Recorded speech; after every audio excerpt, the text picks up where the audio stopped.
Ethan left his small hometown with an old suitcase, a few changes of clothes, and a heart full of determination.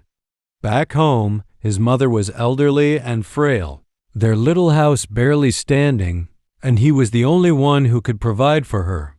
The city was overwhelming loud, crowded, and expensive.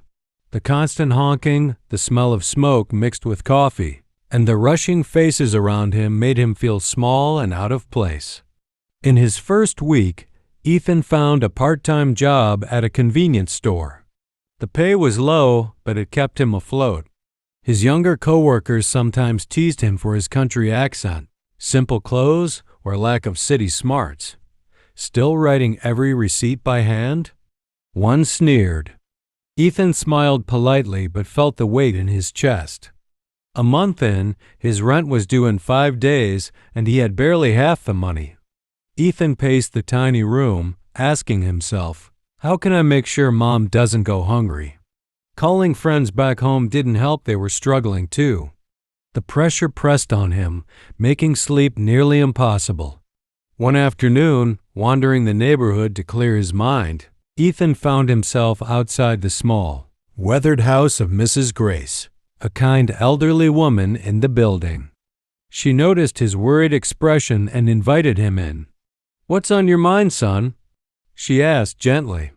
Ethan poured out his worries, his mother's needs, rent he couldn't cover, difficult coworkers, the loneliness of city life. Mrs. Grace listened quietly, smiling occasionally. Then she poured him a cup of tea. "Look at this tea," she said. "The leaves are bitter, the water is plain, the sugar too sweet. Separately, unpleasant. Together, it's warm and comforting. Life is the same bitter, plain, sweet. Accept all of it, and you'll feel complete." She pointed to an old wooden chair nearby. "It's 20 years old. It's broken many times, but I tied it together little by little. Life is like that. You don't have to solve everything at once. Worry only drains your strength. Gratitude gives you courage." In the following days, Ethan continued his work at the store, delivered packages at night, tutored students, and helped small shops nearby. Exhausting, yes, but he learned to face challenges instead of complaining. Some neighbors who had once ignored him began sharing food and job leads, walking with him through the city's struggles. A few coworkers were still envious, but he reminded himself, focus on the goal. Don't let negativity distract you.